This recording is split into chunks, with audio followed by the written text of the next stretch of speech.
E viva Porto Seguro, a terra da lambada, a terra dos índios, a terra das deusas, a terra da trivela do asa de ar.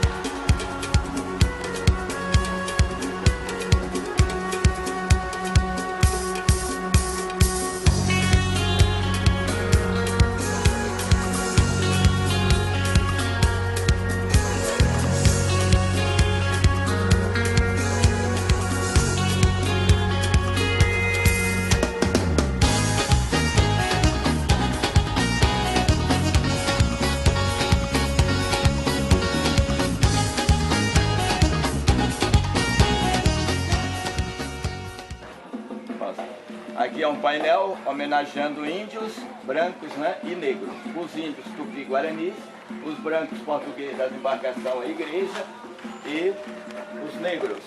E as 3 capitanias hereditárias da Bahia: Porto Seguro, a Costa do Descobrimento, Ilhéus, Cacau, Frutos, Chocolate, e Bahia de Todos os Santos, que predominava o poder religioso. O painel tem um pouco mais de 40 anos, é cerâmica portuguesa. E aqueles 3 brasões, ele... 3 brasões que eu falei para o senhor. O primeiro é a Costa do Descobrimento, um touro, em homenagem ao primeiro donatário do Brasil, Porto Seguro. O segundo é o do meio, o fruto, o cacau, que foi chocolate. E o último de lá, Bahia de Todos os Santos, que predominava o poder religioso. Hoje o popular Costa do Salvador. Pedro é Pedro, está no espanhol, né, no castelhano.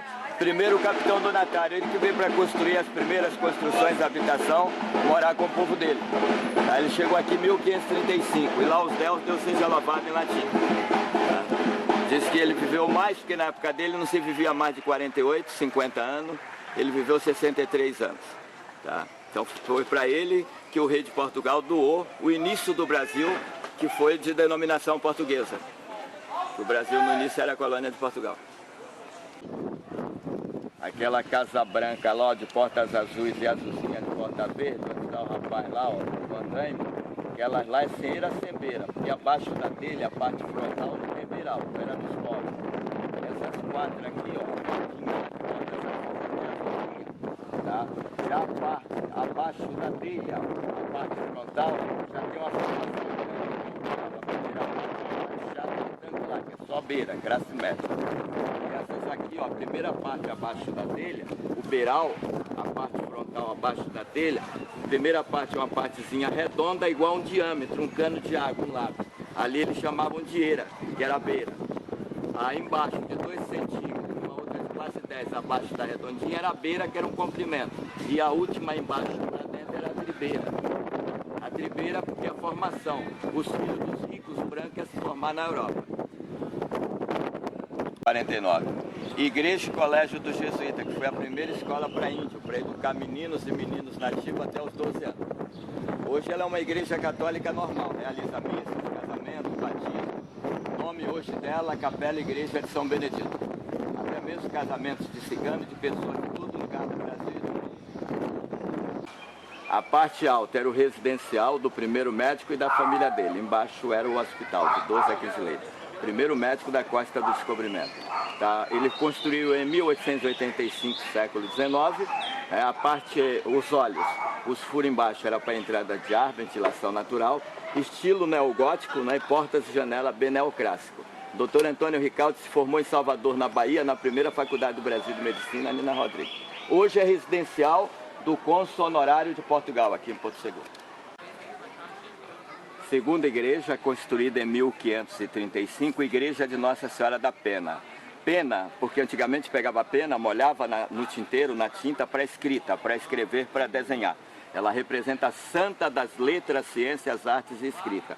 A parte frontal dela, do lado esquerdo, temos 2 sinos e no alto a pirâmide, a torre sineira. Mosaico, pedaço de porcelana chinesa, vindo da cidade de Macau, China. Foi o primeiro farol de barra para orientar as embarcações para ir para o mar, para Portugal, vir para o Brasil, os pescadores para ir para o mar pescar e voltar para a terra, tá?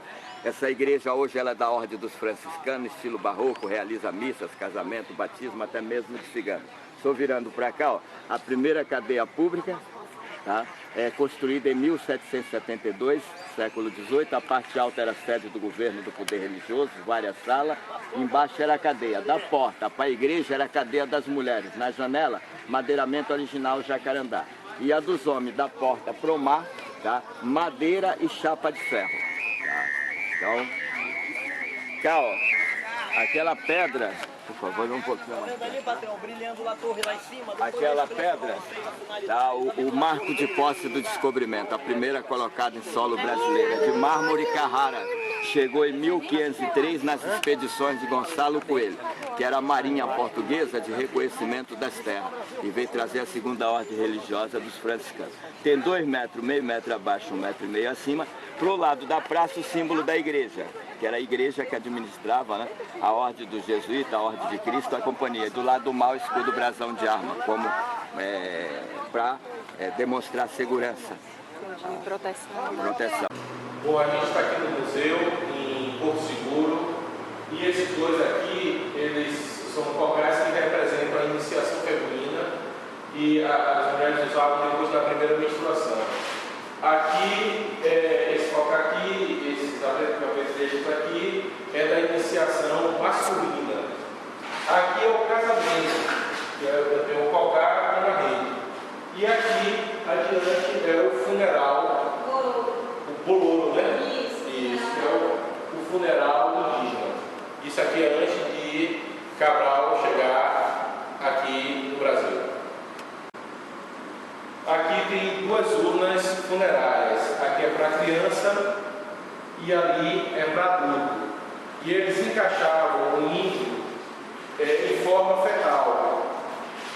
O índio naquela época, você podia perguntar se cabia aí. Cabia porque eles eram menores e magros. Então, cabiam nessa urna. Estamos aqui num centro que tem várias informações sobre o descobrimento e é muito bem estruturado. Então, vale a pena você visitar esse centro aqui em Porto Seguro.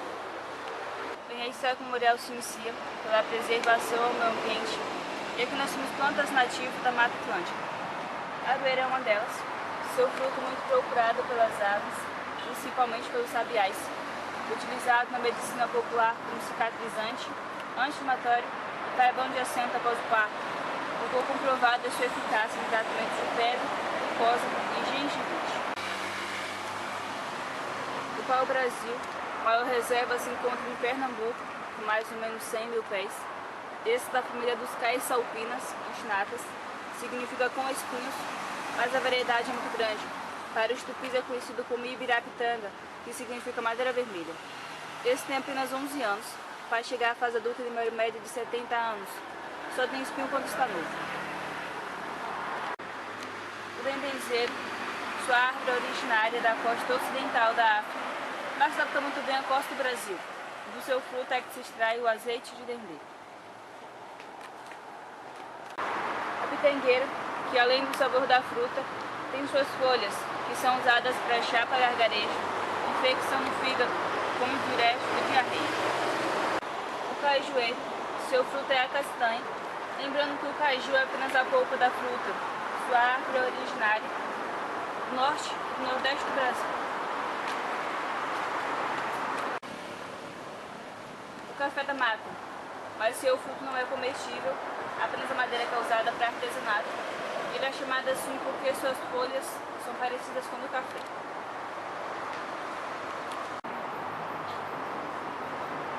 Aqui em frente temos a imagem da Torre de Belém, marca referencial das grandes descobertas portuguesas. Ela foi erguida na Praia do Restelo, às margens do Rio Tejo, de onde partiu grande parte da expedição portuguesa. A expedição do Cabral também partiu desse local.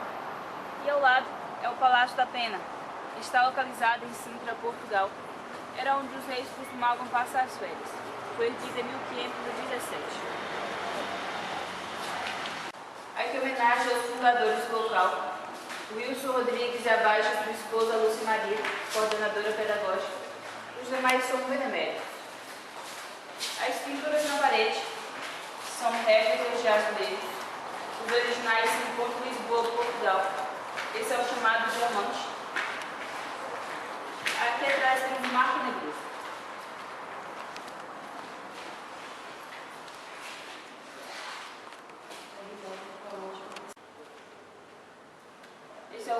salvar, lembrando que são as mulheres dos portugueses, porque no Brasil não existiam lavados. E aqui mais à frente temos a bandeira de Portugal.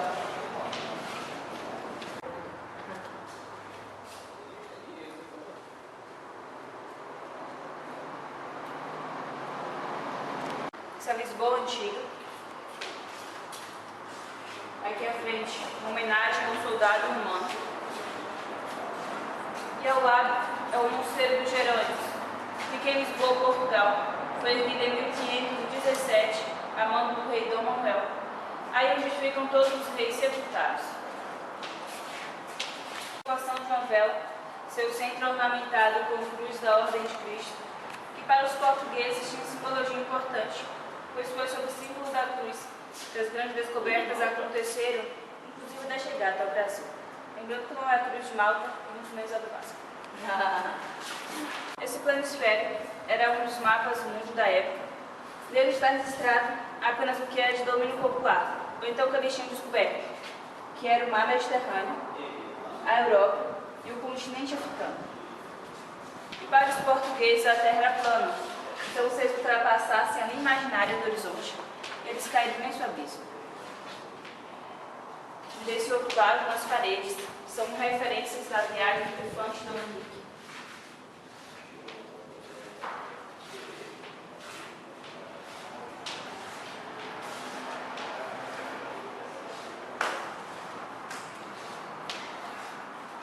Aqui homenagem aos principais navegadores.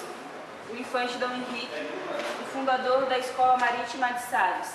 Ele é considerado um dos grandes heróis da história de Portugal, por seu relevante papel de incentivo na expansão da Marinha Portuguesa. Infante significa uma pessoa que é da realeza, mas não está na linhagem para ser rei, não está destinado ao trono. Giliane, seu discípulo, foi quem drobou o cabo gojador. E daí a célebre frase: navegar é preciso, viver não é preciso. Bartolomeu Dias, que em 1488 contornou o Cabo das Tormentas.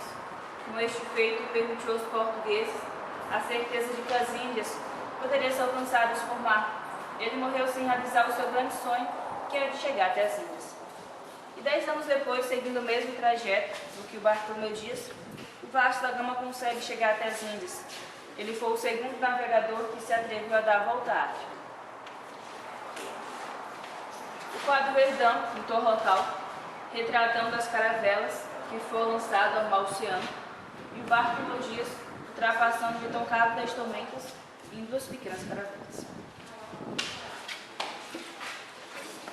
Aqui o móvel não é de época, é apenas para decoração. Dentro dele temos réplicas de Bíblias portuguesas, uma coleção. Ele foi traduzida para o português. Ao lado, o livro Lusíadas, do poeta Luís de Camões. Esse é o original. Ele tem 8.816 versos. E abaixo são modelos das igrejas da época do descobrimento. Esse é o original? Sim. Baixo Pacheco Pereira, ele que teria chegado 2 anos antes da chegada oficial de Pedro Álvares Cabral, teria chegado entre o Pará e Maranhão, só que naquela época pertenciam oficialmente à Espanha pelo Tratado de Tordesilhas, que dividiu o mundo em 2 partes. Uma parte pertencia a Portugal e outra a Espanha. Ao lado, o documento que evidencia isso. Ele redigiu para falar sobre a sua viagem. E aqui homenagem aos principais reis de Portugal. O Dom João I, mestre da Ordem de Avis. Ele que se casou com Filipa de Lancaster para estreitar a relação diplomática entre Portugal e Inglaterra. Filipa era uma princesa inglesa. O Dom João II, o príncipe perfeito, assim denominado por fazer as melhores escolhas, porque foi sob o seu reinado que foi assinado o Tratado de Tordesilhas. E por fim, Dom Manuel, o venturoso. Foi ele rei quando as grandes descobertas aconteceram, quando o Vasco da Gama chegou até as Índias e o Pedro Álvares Cabral até o Brasil. Ao chão temos a réplica de um relógio de sol. Está em posição correta. Ele mostra a latitude e longitude oficial de Porto Seguro. Quem fez o original dele foi o mestre João. Funciona das 7 da manhã, de meia hora, assim até chegar às 4 da tarde, que é mais ou menos o período de sol. Ele funciona da seguinte forma: o sol bate na lâmina, A lâmina reproduz a sombra e a sombra tem indicações. E assim o brasão da família de Cabral, criadores de cabras na cidade de Belmonte, traía a suspeita do seu nome, Cabras Cabral. Antes de se chamar Pedro Álvares de Gouveia, ele assinava o sobrenome da mãe, porque o sobrenome do pai naquela época só era concedido ao filho mais velho, que ele só conseguiu quando foi tomar posse das terras do Brasil. O rei Dom Manuel deu a ele o direito de assinar o sobrenome do pai, e assim ficou conhecido como Pedro Álvares Cabral. O mapa de Cantina, o primeiro mapa que registra o contorno da costa do Brasil. Sua data é de 1502, mas o autor é desconhecido. Ele ficou sumido de Portugal por aproximadamente 2 séculos. Depois desse tempo, foi encontrado fazendo decoração de parede em uma salsicharia na Itália. Para encerrarmos nossa visita ao Salão de Portugal, temos o arco medieval. Ele que para nós tem simbologia importante, pois se atravessarmos ele, estaremos passando por uma parede. Agora você está conhecendo o arco indígena. Vem aqui o arco indígena, com artefatos originais das tribos do Brasil. Aqui à frente o Atlas Miller. Sua data é de 1517, o primeiro mapa que resiste à exploração do pau-brasil. Aqui mais ao lado são coisados por índios do dia a dia. São 6 tarias. Aqui acima que eles usavam para extrair o caldo da mandioca. E desse lado, nos quadros menores, são atividades indígenas. Aí tem tribos de todo o Brasil.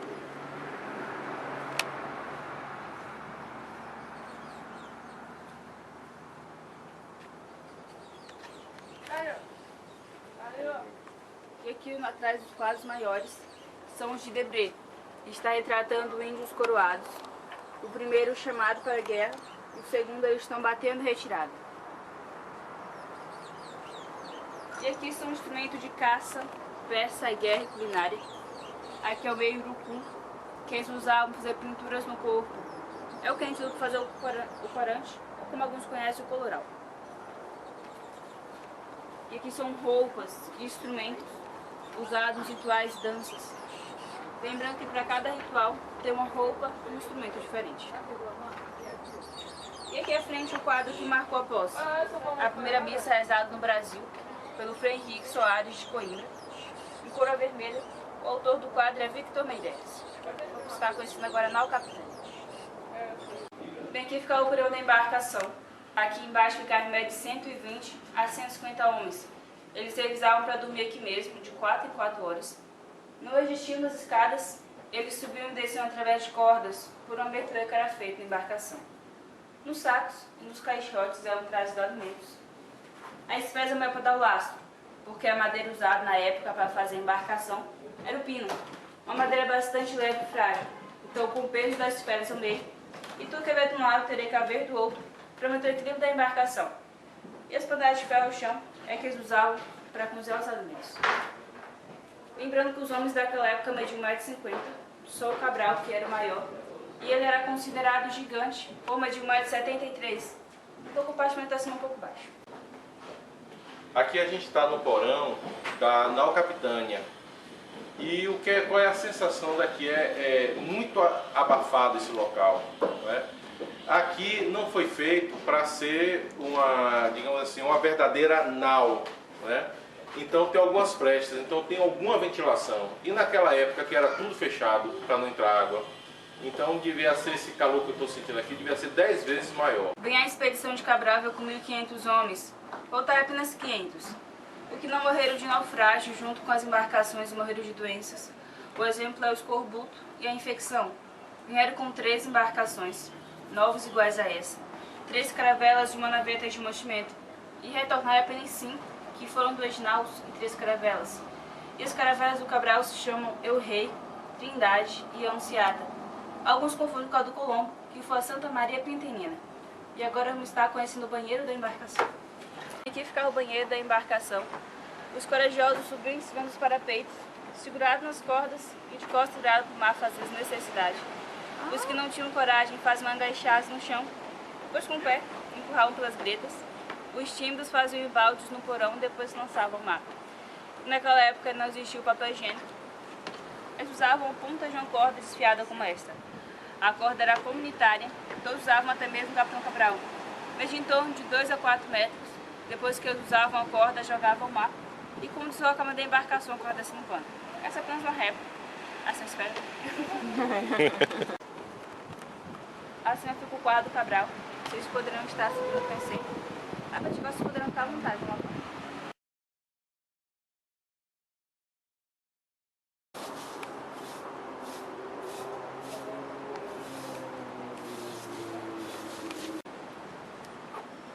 A gente está aqui na réplica da Nau Capitânia de Cabral. Uma réplica perfeita em tamanho natural. Muito bom. E assim a gente termina essa reportagem aqui do Batombo e espero que vocês tenham gostado. E viva Porto Seguro, a terra da lambada, a terra dos índios, a terra das deusas, a terra da trivela do Asa de Ar.